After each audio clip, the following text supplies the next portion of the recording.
अकोला जिल्ह्यामध्ये अवैध धंद्यांवर वचक बसविण्यासाठी सुरू असलेल्या ऑपरेशन प्रहार मोहिमेअंतर्गत अकोट ग्रामीण पोलिसांनी एक मोठी कारवाई केली आहे। जुगारावर टाकलेल्या छाप्यात लाखोंचा मुद्देमाल जप्त करण्यात आलाय। अकोला जिल्ह्याला अवैध धंद्यांपासून मुक्त करण्यासाठी पोलीस अधीक्षक अर्चित चांडक यांच्या निर्देशानुसार ऑपरेशन प्रहार मोहीम सातत्याने राबविली जात आहे। याच मोहिमेचा एक भाग म्हणून 26 जुलै रोजी अकोट ग्रामीण पोलिसांना गोपनीय माहिती मिळाली।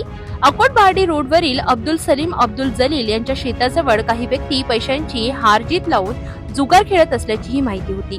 या माहितीच्या आधारे पोलिसांनी तातडीने 2 पंचासमक्ष संबंधित ठिकाणी छापा टाकला। त्याच वेळी शेख अक्रम शेख मुस्तफा, अंदर अली, खुर्शीद अली, सबीर खान, शेर खान, मोहम्मद सलीम, मोहम्मद अकबर, शेख अयूब, शेख सत्तार, मोहम्मद अकील, मोहम्मद मुजेदार आणि फिरोज अली, जमीर अली असे 7 इसम पैशांवर जुगार खेळताना रंगेहात सापडले। पोलिसांनी त्यांची अंगझडती घेतली आणि जुगाराच्या जागेवरून 3,560 रुपये रोख रक्कम, 71,000 रुपये किमतीचे 6 मोबाईल आणि 2,50,000 रुपये किमतीच्या 4 मोटरसायकली असा एकूण 3,24,560 रुपयांचा मुद्देमाल जप्त केला। या कारवाईमुळे अवैध जुगार खेळणाऱ्यांमध्ये भीतीचे वातावरण निर्माण झाले आहे।